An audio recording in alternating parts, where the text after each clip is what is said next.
Bismillahirrahmanirrahim. Assalamualaikum warahmatullahi wabarakatuh. Bismillah, alhamdulillah, wassalatu wassalamu ala rasulillah Nabiina wa maulana Muhammad bin Abdullah wa ala alihi wa sahbihi wa mawalah, la hawla wa la quwwata illa billah. Amma ba'du, qala subhanaka la ilma lana illa ma 'allamtana innaka antal alimul hakim. Fa inna khairal hadisi kitabullah wa khairul huda huda Muhammadin sallallahu alaihi wa alihi wasallam. Man salaka tariqan yaltamisu fihi ilman sahala Allahu lahu bi tariqin ilal jannah.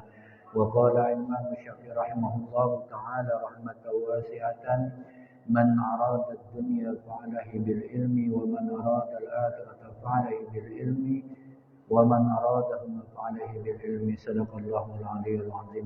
Yang sama-sama kita hormati Ketua DKM Assalam Al-Jami beserta segenap jajaran pengurusnya, Bu Ustaz Mardhani. Kita doakan mudah-mudahan senantiasa diberikan panjang umur, sehat walafiat, diberikan kekuatan dan keistiqomahan dalam rangka bersama-sama jamaah memakmurkan masjid yang sama-sama kita cintai ini. Para masyaikh, para guru, para asatiz, para hujjaz, para sepuh ini sepuh, ketua lingkungan, tokoh masyarakat, jamaah yang mudah-mudahan yang istiqomah selepas menunaikan salat maghrib berjamaah masih tetap itikaf sampai menjelang isya. Mudah-mudahan semua mendapatkan cucuran rahmat yang keberkahan dari Allah Subhanahu wa taala. Alhamdulillah wa syukurillah bi nikmatillah. Segala puji bagi Allah, kita bersyukur kepada Allah atas segala karunia yang Allah berikan kepada kita, sehingga alhamdulillah baru saja kita sama-sama menunaikan salat maghrib berjamaah. Mudah-mudahan kita ibadah yang baru saja kita kerjakan maupun yang akan kita kerjakan ini akan menjadi catatan amal soleh di sisi Allah Subhanahu wa taala.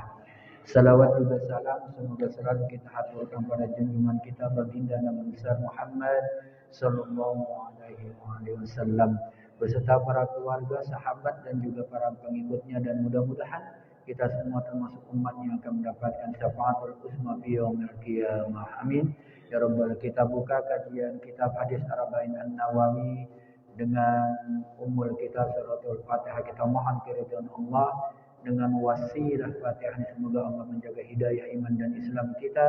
Allah berikan kekuatan jasmani dan rohani kita untuk tetap istiqamah dalam beribadah dan talabul ilmi. Duduknya kita dalam majelis ini, Allah diberikan ilmu yang bermanfaat di dunia wal akhirah. Allah berikan kemudahan dan kelancaran dalam segala urusan dunia dan akhirat kita. Rumah tangga kita dijadikan keluarga yang sakinah, mawaddah, warahmah. Anak cucu kita dijadikan keturunan yang saleh dan salihah. Dan kita berharap Allah memberikan kesabaran dan ketabahan kepada kita dalam menghadapi berbagai persoalan dunia. Yang tiada, guru-guru kita, orang tua kita, saudara-saudara kita, jamaah DKM Assalam Al-Jami, dan juga khususnya kepada pengarang kitab hadis Arba'in Nawawi Al-Imam An-Nawawi Ad-Dimashqi An-Nasaiburi. Kita doakan mudah-mudahan semuanya diperkumpulkan di dalam surganya Allah Subhanahu wa taala. Yang sakit Allah diangkat dan disembuhkan penyakitnya serta dipulihkan segera kesehatannya. Yang sedang terhimpit Allah luaskan rezekinya, yang jauh didekatkan, yang dekat dimudahkan untuk meraihnya. Yang sedang gelisah Allah ditenangkan jiwanya, yang sedang menghadapi kesulitan hidup Allah berikan jalan keluar yang sebaik-baiknya.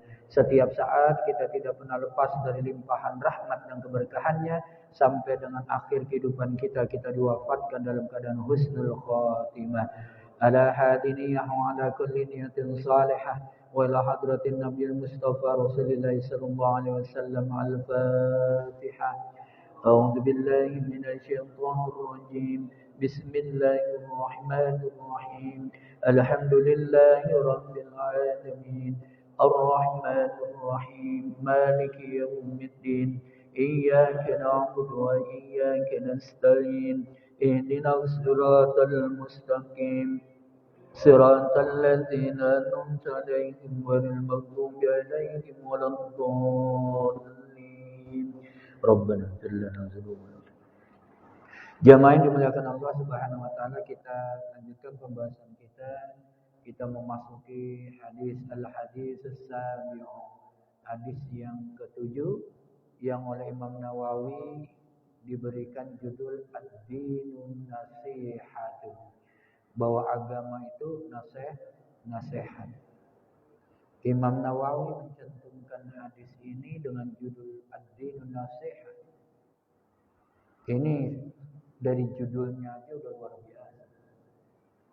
Karena sepanjang nasihat itu baik, berarti itu adalah sumbernya dari agama.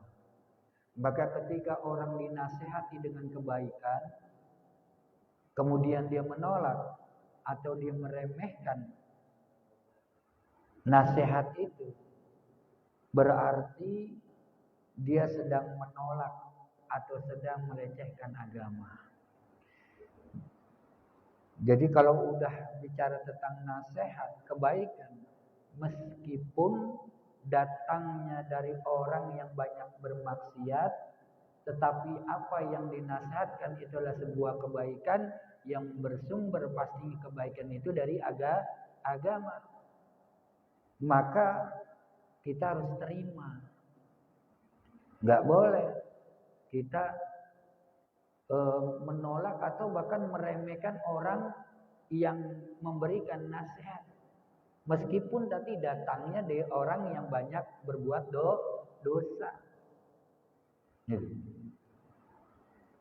Nah, saya sudah sampai. Unzur man qala wa la tanzur, unzur man qala wa la tanzur man qala. Lihatlah apa yang disampaikan dan jangan melihat siapa yang menyampaikan.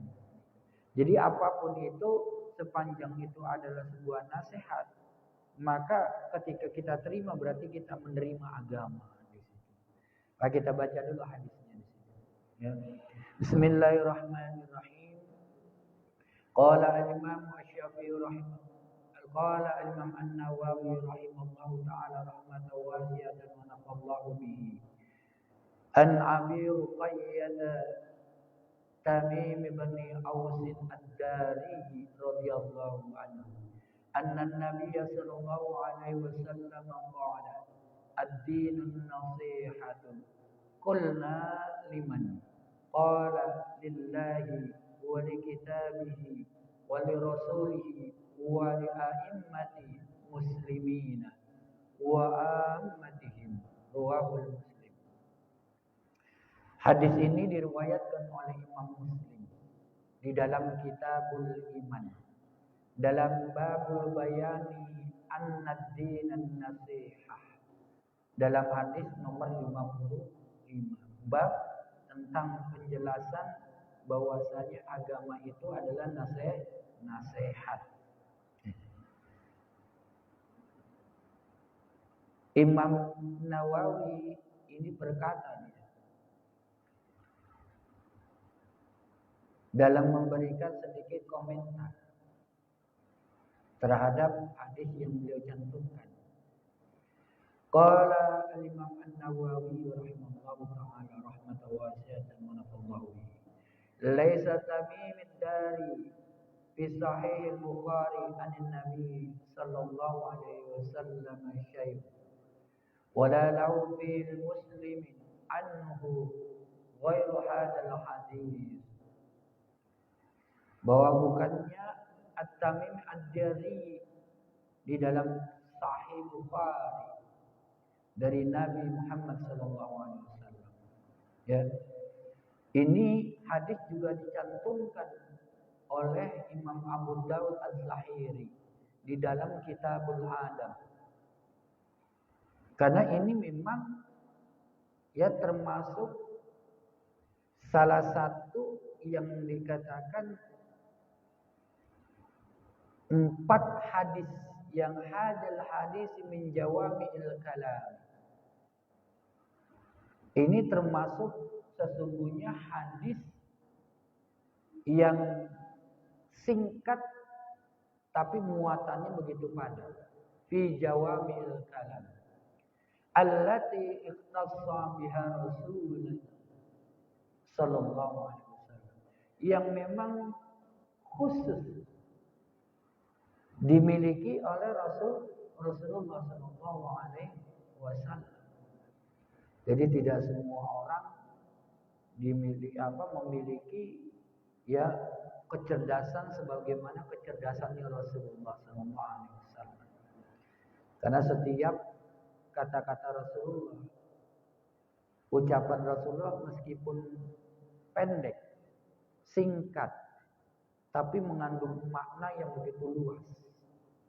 Yang tersirat di dalamnya membawa isyarat yang begitu banyak.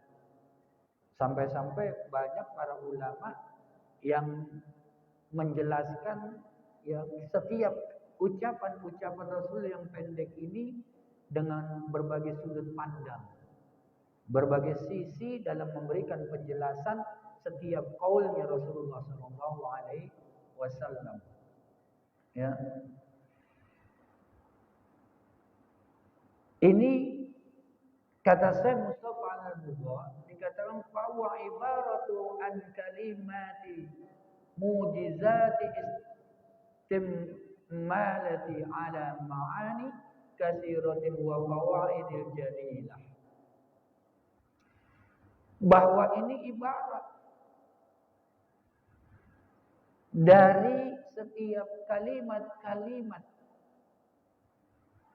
yang mujizat istimal, kalimat-kalimat yang singkat sebagai ungkapan ya Rasulullah yang singkat tapi begitu sempurna.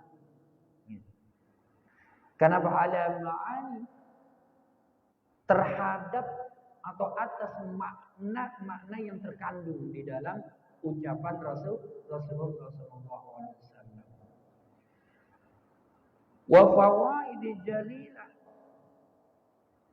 karena punya nilai yang begitu besar dan manfaatnya. Jadi punya manfaat dan nilainya begitu besar. Hatta inana najidu sa'irul sunani wa ahkam syari'ati, hingga sampai kata Syekh Mustafa Al-Bukhari, ya, saya melihat sa'ir sunani wa ahkam syari'ah, bahwa semua sunnah-sunnah Nabi, ya dalam kalimat ini mengandung sunnah-sunnah Nabi dan hukum-hukum syariat. Jadi setiap ucapan, tindakan Nabi itu ya merupakan menjadi hukum-hukum di dalam syariat.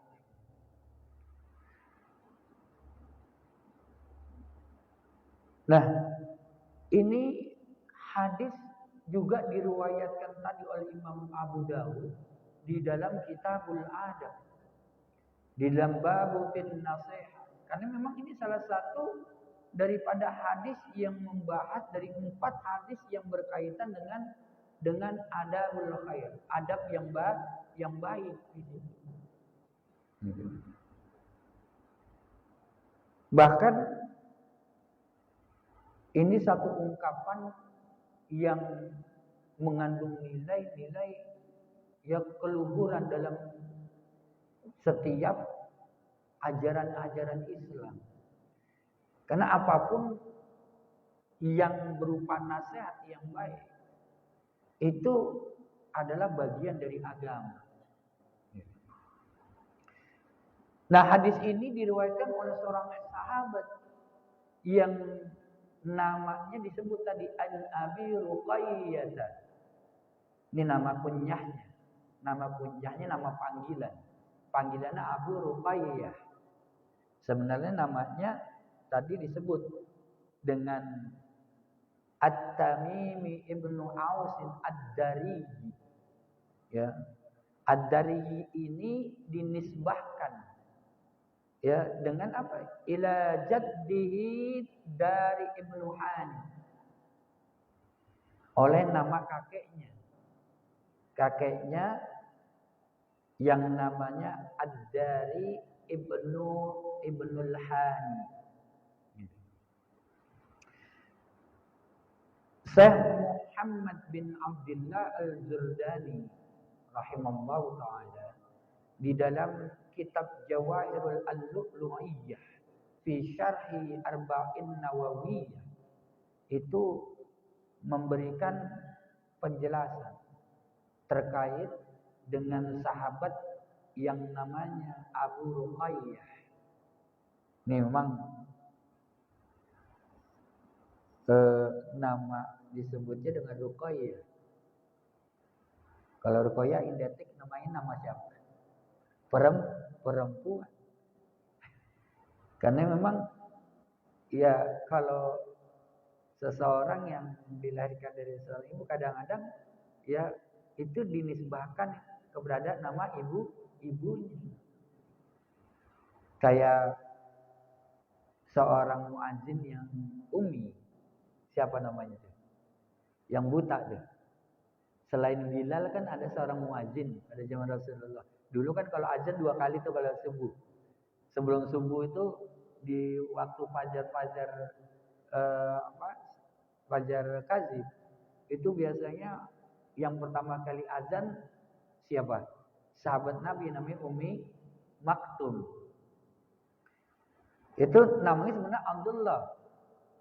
Ya, tapi dinisbahkan ke nama ibunya. Begitu juga ini. Dinisbahkan kepada nama ibunya. Gitu. Makanya kata Al-Jurdani dikatakan li'annahu lam yulad lahu ghairuha. Ya, tidak ada yang lain yang selain dilahirkan olehnya. Gitu. Artinya ini yang namanya Abu Ruqayyah ya memang dilahirkan oleh seorang wanita yang namanya Ruqayyah ya binti Ad-Dari Ibni Hani. Ya. Beliau ini masuk Islam ya itu di tahun 9 Hijriyah. Ya. Bahkan beliau dikatakan wa kana min masyahir sahabati afadalihim radhiyallahu anhu ta'ala. Beliau ini termasuk salah satu sahabat yang masyhur wa afadalihim dan juga termasuk seorang sahabat yang banyak utama di kalangan sahabat-sahabat yang lain, di kalangan mereka, maksudnya di kalangan para sahabat yang lain. Ya. Maka disebut masyahiris sahabat wa afadilihim. Ya, seorang yang sahabat yang masyhur dan banyak keutamaannya. Ya. Bahkan dikatakan wa ghaza ma'ar Rasulillah sallallahu alaihi wasallam. Ya. Seorang sahabat yang sering ikut dalam peperangan bersama Rasulullah sallallahu alaihi wasallam. Wa kana sahibuddin wa qiyam wa qira'at. Termasuk adalah seorang sahabat yang istiqomah dalam menegakkan agama. Yang berat itu kan negakin agama. Yang berat ya. Menegakkan agama itu maksudnya adalah istiqomah di dalam menjalankan agama.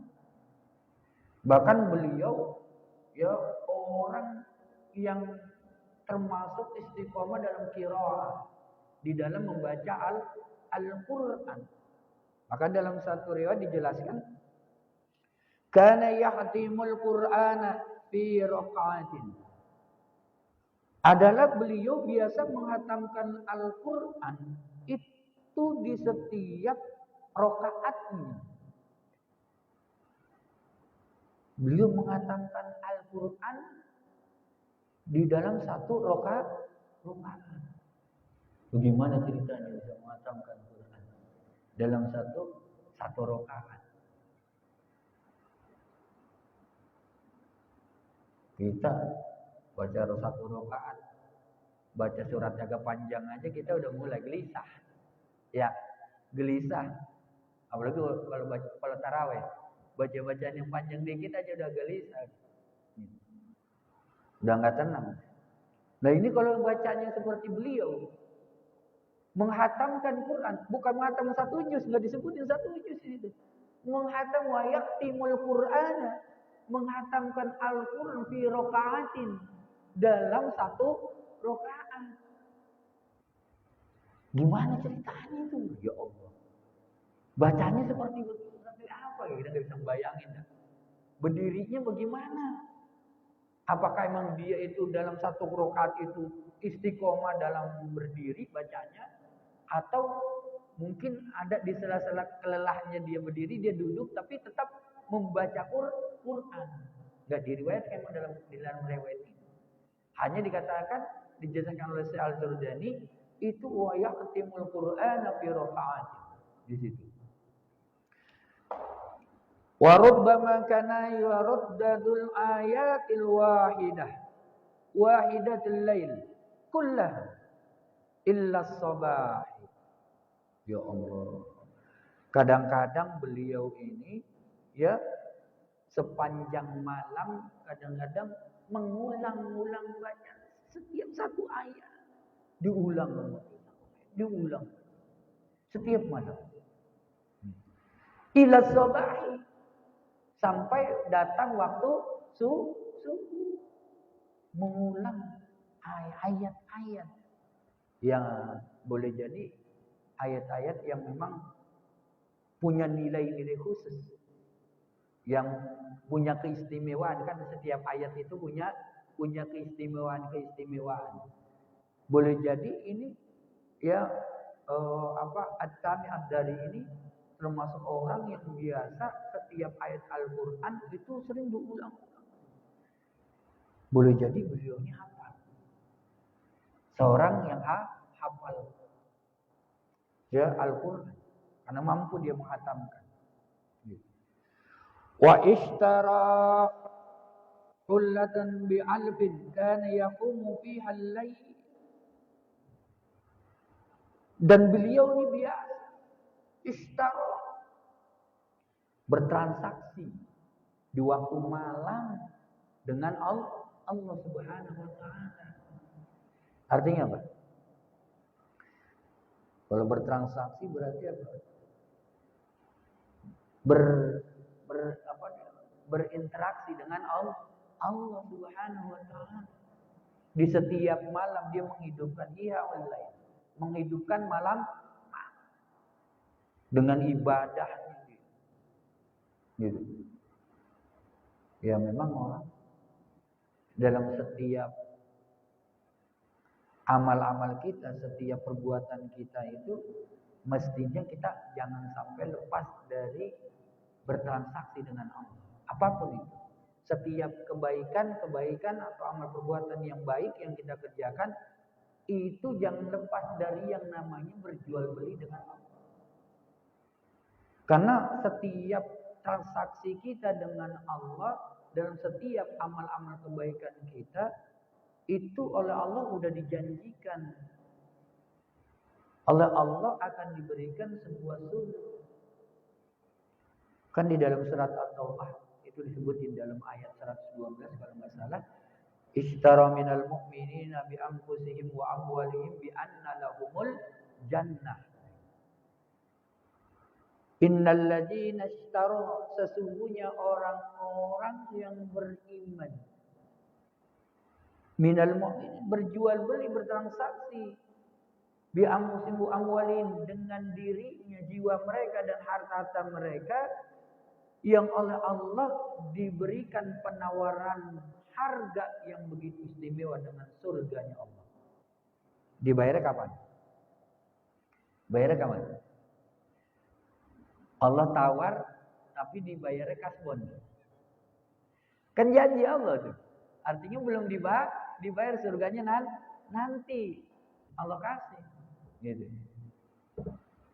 Dan ini ya sahabat At-Tami Ad-Dari ini setiap malam tidak pernah lepas dari bangun malam hidupkan.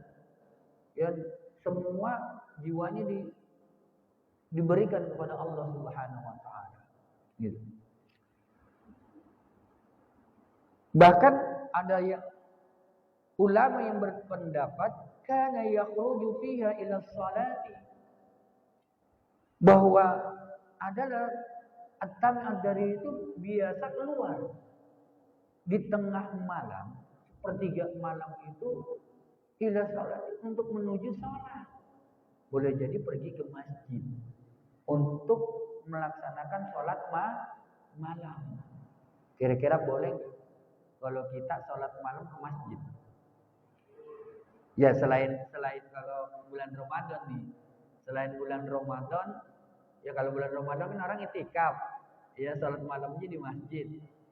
Di luar bulan Ramadan boleh nggak kita itikaf? Boleh nggak? Boleh. Ini kita nih lagi itikaf nih.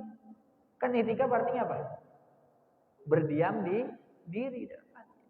Ini kita niatin itikaf supaya kita dapat pahala juga berdiam diri di dalam masjid sampai menjelang isya. Itu orang kalau mau, waduh, jangankan sholat malam di masjid di luar Ramadan. Kalau udah di dalam Ramadan udah biasa. Tapi kalau di luar bulan Ramadan orang bangun sepertiga malam terus menuju masjid. Lah kalau dulu masjidnya kan masih jarang. Zaman terus dulu masjidnya masih jarang. Mungkin dari tempat tinggal juga lumayan jauh. Keluar rumah tengah malam untuk sholat malam. Perlu apa? Perlu tekad yang kuat. Jangankan buat pergi ke masjid di sepertiga malam. Kadang-kadang di rumah kita aja sendiri kita mau bangun tengah malam aja gimana? Berat nggak? Berat nggak? Berat. Mau istiqomah bangun tengah malam, jangan ke masjid aja, jangan di rumah aja bangun. Bangun beranjak dari tempat tidur kita aja udah luar biasa beratnya. Belum lagi ke kamar mandi, mau ngambil wudhu. Ya Allah. Lah ini kita sahabat begitu luar biasa. Meskipun memang ada sebagian ulama untuk yang salat-salat sunnah, ya termasuk salah satunya adalah qiyamul lail, memang afdhaliyahnya itu di rumah. Salat sunnah malam itu afdhaliyahnya di rumah. Dalam rangka memang bagi orang-orang yang tidak bisa menyembunyikan ya nih ibadahnya, hatinya dari sifat apa? Sifat riya, sifat sum'ah. Pengen biar dipuji orang, pengen biar orang tahu kalau dia rajin bangun tengah malam. Maka lebih utama kalau sholat sunnahnya itu dia di rumah. Termasuk sholat sunnah ba'diyah. Habis sholat maghrib, kalau nggak ada kegiatan lain, ya sholat sunnah ba'diyahnya itu lebih utama adalah di rumah. Bagi orang yang memang tidak bisa menyembunyikan atau merahasiakan ibadahnya nih hatinya. Tapi kalau orang yang mampu ya menjaga hatinya, maka dipersilahkan, diperbolehkan. Kalau saya sholat sunnah kalau tidak ada kepentingan, saya lebih senang kalau sholat sunnahnya itu di rumah. Termasuk sholat malamnya, ya sholat sunnah ba'diyah.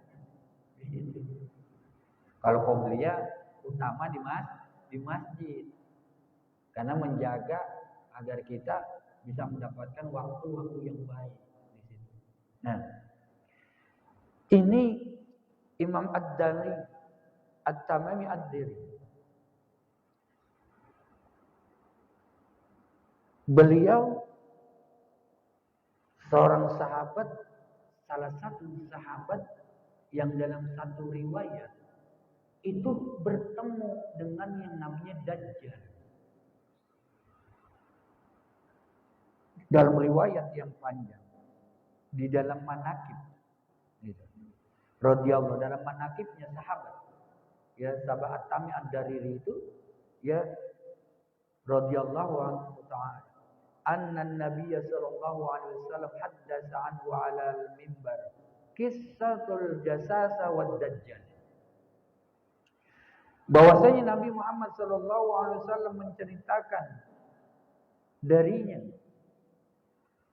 di atas mimbar qissatul jasasa ad-dajjal, tentang kisahnya beliau. Maksudnya kisah daripada sahabat At-Tamimi Ad-Dari tentang bertemu dengan jasasa. Jasasa itu mata-matanya Dajjal. Di situ.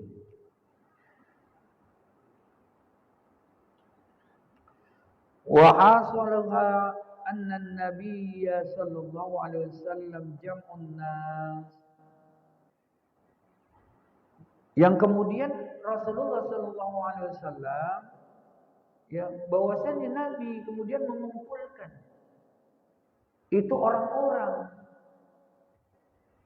untuk mendengarkan cerita yang telah diceritakan oleh sahabat At-Tami Ad-Dari. Gitu. Falamma hadaru wa qada salat, maka ketika mereka hadir,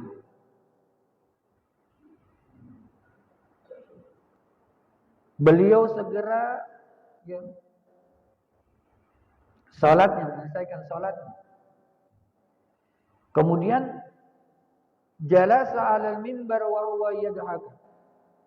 Beliau duduk di atas mimbar wa huwa yadhak, sambil, ya, Rasulullah SAW tertawa kecil di situ. Ya. Faqala, maka kemudian berkata beliau, liyalzam kullu insanin musalla,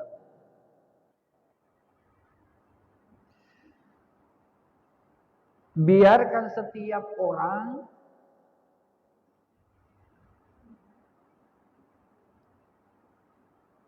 musallahu, ya, di tempat sholatnya, dia duduk di tempat sholatnya, tidak beranjak, tapi menghadap Rasulullah SAW di situ. Summa qala, kemudian beliau berkata, atadruna lima jama'tukum, tahukah kamu lima jama'tukum, kenapa aku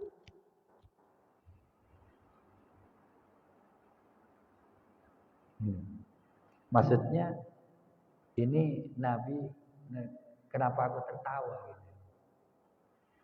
Faqal, maka orang-orang yang tadi berkumpul di hadapan Rasulullah kemudian mengatakan, Allah wa rasulahu a'lam, Allah dan Rasulnya lebih mengetahui. Qala wallahi ma jama'tukum li raghbatin wala li rahbatin. Demi Allah bahwa aku kumpulkan kalian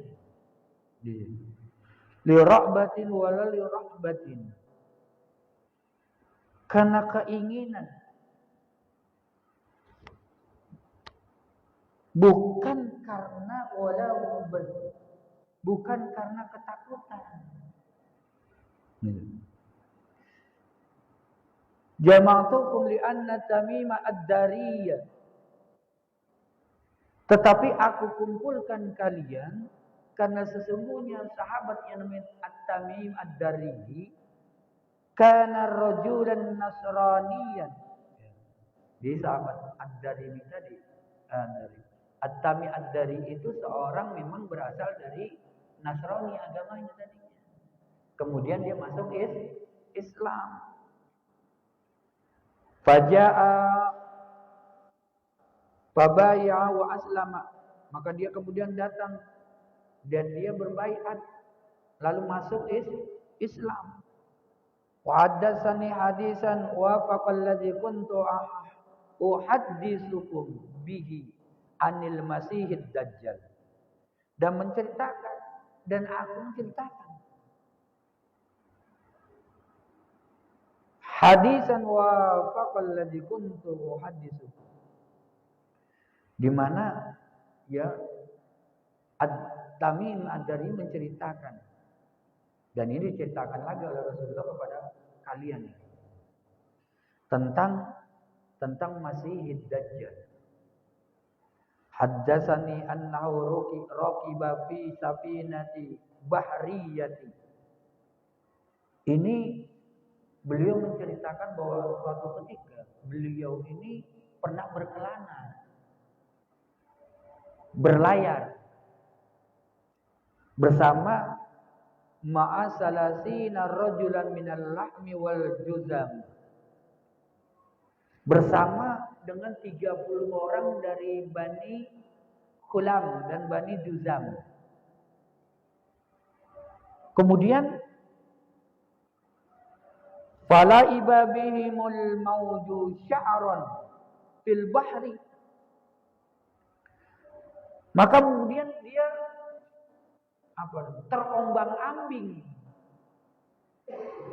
Terombang-ambing itu selama 1 bulan di lautan. Terkena apa doanya? Ombak.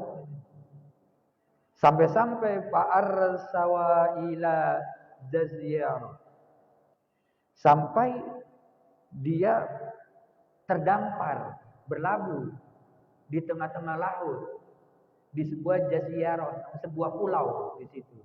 Nah, beliau itu berlayar di Laut Sam. Dalam satu riwayat disebut di Laut Sam. Maka di tengah laut ada satu pulau. Dan dia terdampar di situ. Namanya Qarabuha. Qarabuha itu satu nama pulau yang namanya Qarabuha. Haitsu taqarrabu syams, di mana ya matahari terbenam. Fajalasu fi aqrabis safinah, maka kemudian duduk di dekat kapalnya.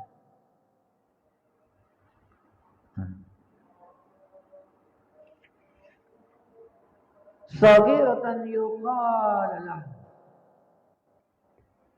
Ya. Ini ada nama pulaunya dengan Sambuk. Sambuk itu satu wilayah disebut dengan Habron. Di Laut Sam, ada satu pulau di tengah-tengah Laut Sam. Namanya Habron. Pada qalu jaziratan falakiyatuhum dabbatun kabiratun kasiratus sya'r. Nah, ketika mereka nih masuk ke dalam pulau tersebut, falakiyatuhum, maka kemudian mereka bertemu dengan yang namanya dabbah. Dabbah apa itu?